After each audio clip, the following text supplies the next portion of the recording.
Hi there, welcome back to the channel. Today we're going to be talking about a few myths.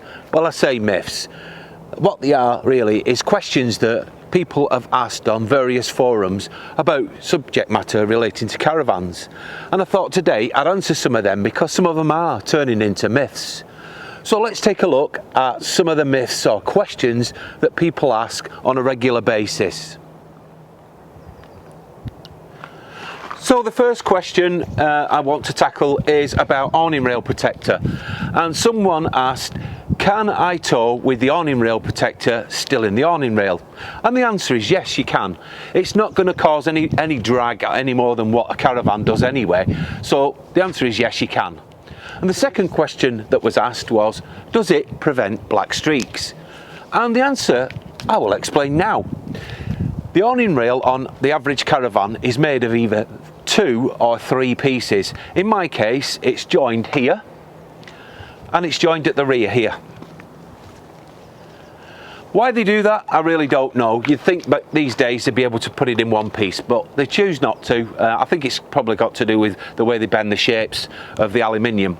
But anyway, those joints, when the water comes off the roof and all the crud that collects up there, it goes into that crack or join and it fills up, and over a period of time that gets dirty and then it causes black streaks which appear here. I've seen it many times. So if you insert this into the awning rail itself, that will reduce that collection of crud. Also, it will stop crud building up in the actual awning rail channel itself. So you've seen people on sites and they're struggling to get their awning in, and you're thinking, well, why is that? You know, it looks clean, but it's not. It's full of dirt, and what it does is it makes it harder to pull it through the awning rail. Even if you put silicone on it, it still makes it difficult. So to keep that channel nice and clean, and I recommend you use it on both sides, is get yourself some of this, because it works. So the next question relates to the roof, and it is, can I crouch on the roof to clean my caravan? And the answer is no. You should never crouch or stand on the roof of a caravan. Now, some manufacturers claim that you can do this and you can do that, but to be honest with you, I think it's bunkum. Never stand on the roof, because you can cause depressions in it where water will collect, and eventually over time that could crack or cause an issue whereby you get a water ingress from the roofing section. Now, if a caravan valeter comes along and he stands on the roof of your caravan, the first thing you want to do is tell him to sling his hook, because he doesn't know what he's doing and he could cause damage. Go away and you will never know. So really, keep them away. Don't let them stand on your roof, and don't stand on the roof yourself, even crouching, because crouching is the same mass weight as standing. Now, one question I see time and time again, and it does infuriate me, I'll be really frank, and that is, oh, I use a pressure washer. Yeah, it gets all the green off, it's great. You shouldn't use a pressure washer on one of these. The fine particles in a pressure washer are unbelievable, and they can get underneath all the seals and all the joints in your caravan, and eventually they'll either open them up, especially if you get a frost, or they will leak in and they will cause damage to the caravan. Just use a garden hose pressure. Don't use a pressure washer on your caravan. Now, the next thing that I'm going to talk about, we all see this, and that is the coiled up, still on the reel, electrical hookup cable attached to one of these bad boys here. You shouldn't do it. It's lazy. Pull it out, just loop it up and down and use it that way.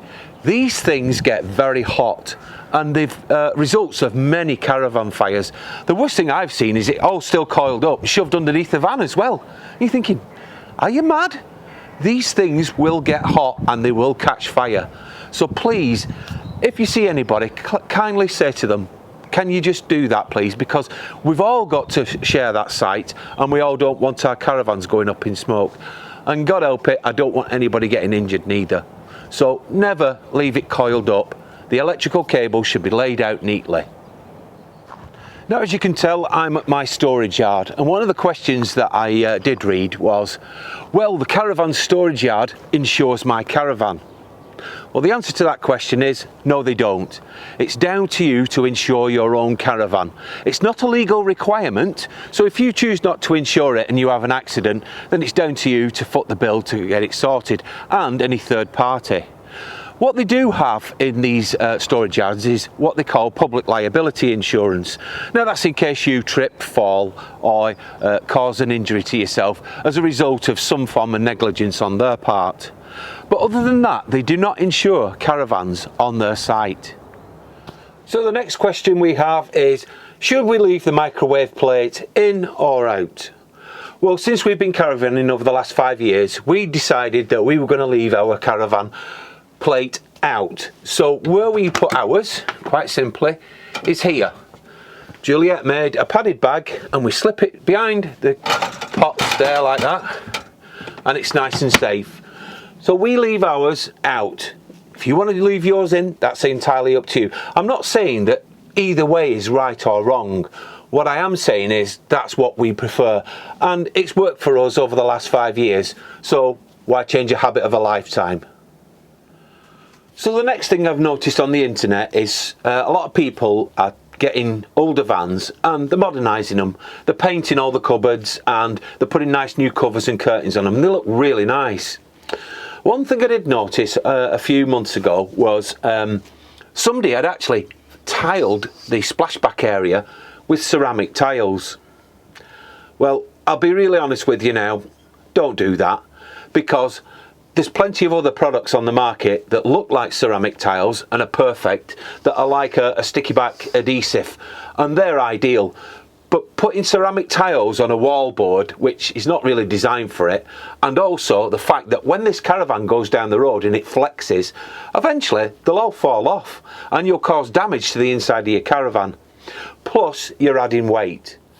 Now the next one was a question, but to me it's a no-brainer really, and that is you need a carbon monoxide alarm. They are very important. Things can go wrong no matter how much you service your caravan and look after it, and I'd hate that to happen to anybody. I know it's happened in the past with people who've bought older caravans and they've just slung it on the back of the car and towed it away and not give it a thought. But this is crucial. It can save your life and your loved ones' lives, and it can also ruin a damn good holiday as well.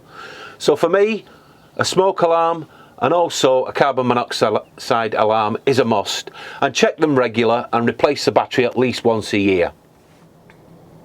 And the last thing I just want to say is caravanning is not one of the cheapest hobbies, but thoroughly enjoy this season and we'll see you soon. Bye for now.